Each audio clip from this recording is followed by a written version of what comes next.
시편 99편은 앞선 시편 93편과 97편처럼 여호와께서 다스리시니라는 선언과 함께 시작합니다.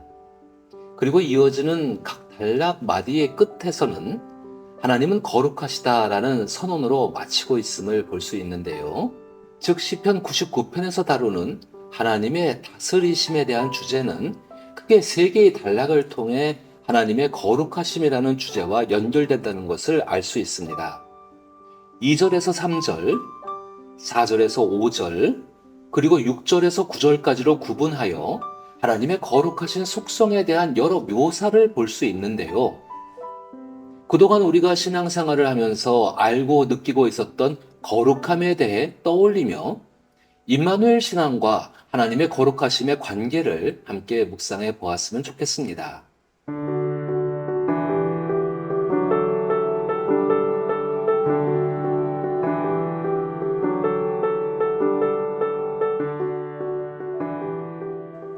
이 절과 3절을 보면 시인은 하나님의 거룩하신 속성과 여호와 하나님의 위대하심과 높으심 그리고 크고 두려운 이름을 연결합니다. 그리고 4절에서 5절을 통해서는 정의와 공의를 베푸시는 하나님의 속성을 통해 하나님의 거룩하심을 선언합니다. 즉, 온 세상 만물의 창조주이신 하나님의 위대하심과 정의와 공의의 기준으로 통치하시는 왕 되신 하나님을 시인은 거룩하다고 표현하고 있습니다.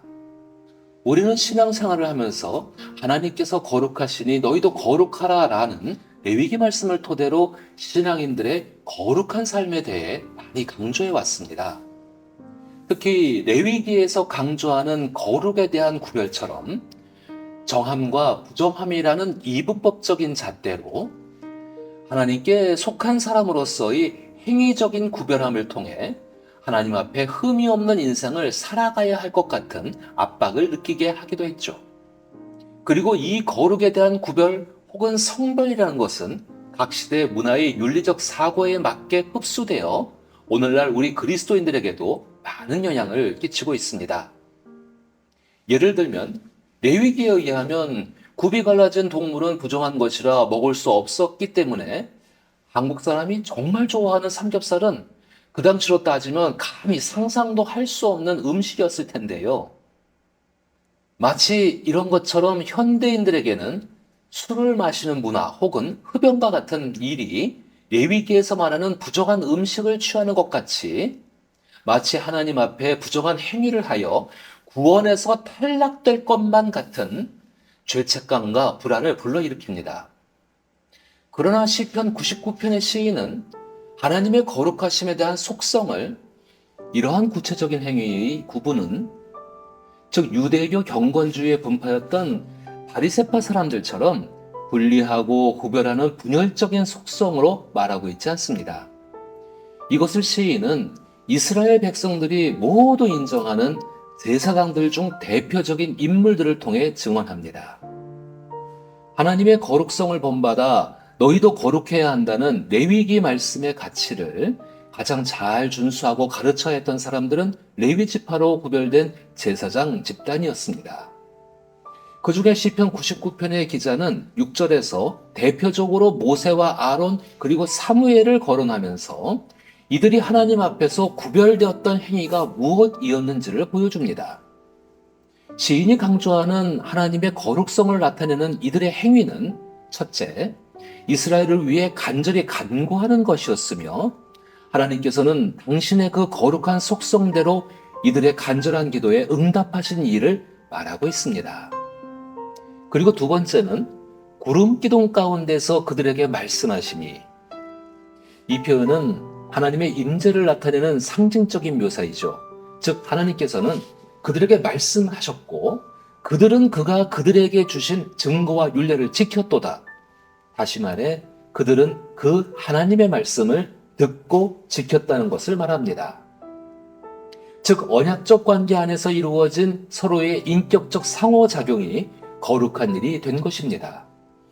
그리고 세 번째는 하나님께서는 당신의 백성들이 요구하는 것을 들으시며 응답하시면서도 때로는 하나님과의 관계에서 어긋나 우리가 임의대로 살아갈 때 그 행한 대로 두시기도 하시지만 결국 우리가 하나님과의 관계 안으로 다시 돌아올 때 우리를 하나님의 한결같으신 인격으로 받아들이신다는 것입니다. 즉 하나님 앞에 간절히 간구하는 일, 그리고 그 간구를 응답하시는 하나님, 그리고 하나님께서 말씀하시고 하나님께서 우리의 목소리를 듣고 응답하셨듯이 우리도 하나님께서 주시는 말씀을 듣고 지키는 것, 이렇게 서로 언약적 관계 안에서 상호작용하는 일과 우리가 그 관계 안으로 지속적으로 회개하려는 시도들이 하나님의 자비하심 속성 안에서 유지되고 있다는 것이 시편 99편 시인이 말하는 하나님의 거룩하심입니다. 따라서 시인은 이런 하나님과의 언약적 관계 안에 있는 우리가 하나님과의 인격적인 상호작용 안에서 하나님을 높이고 예배하는 것이 얼마나 아름답고 거룩한 일인지를 마지막으로 선포하며 시편 99편을 마칩니다.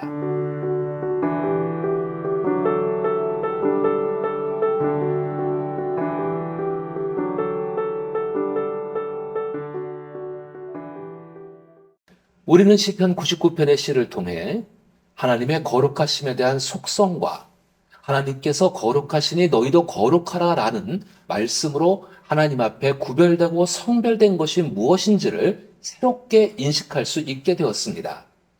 거룩하라는 말은 신앙생활 하면서 참 많이 들어왔던 말들 중에 하나이죠. 거룩이라는 말은 신이 가지고 있는 어떤 고유의 신성함을 나타내는 표현이기도 한데요.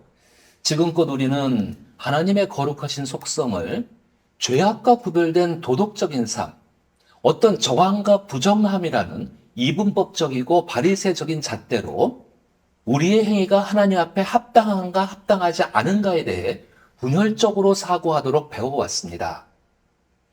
그러나 시편 99편을 통해 나타난 하나님의 거룩하심은 행위에 초점이 맞춰진 것이 아니라 하나님과 하나님 백성이라 불리는 사람과의 언약적 관계 안에 있는 인격적인 상호작용과 상호 반응에 더욱 관심을 두고 있습니다. 이러한 모습은 신약성경 안에서 예수 그리스도를 통해 더욱 구체적으로 나타납니다. 예수께서는 레위기의 말씀인 하나님이 거룩하니 너희도 거룩하라는 말씀을 더욱 구체적인 표현으로 내가 너희를 사랑한 것 같이 너희도 서로 사랑하라는 말씀으로 하나님의 거룩하심의 성품이 무엇인지를 더욱 구체적으로 나타내셨습니다. 즉 우리가 성경을 통해 알아야 하는 거룩한 구별과 성별의 삶은 바로 이것입니다.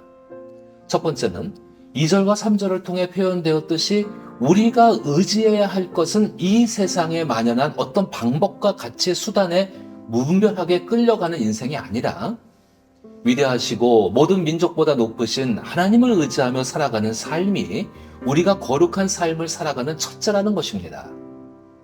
이것이 우리가 하나님을 사랑하는 것이 되겠죠.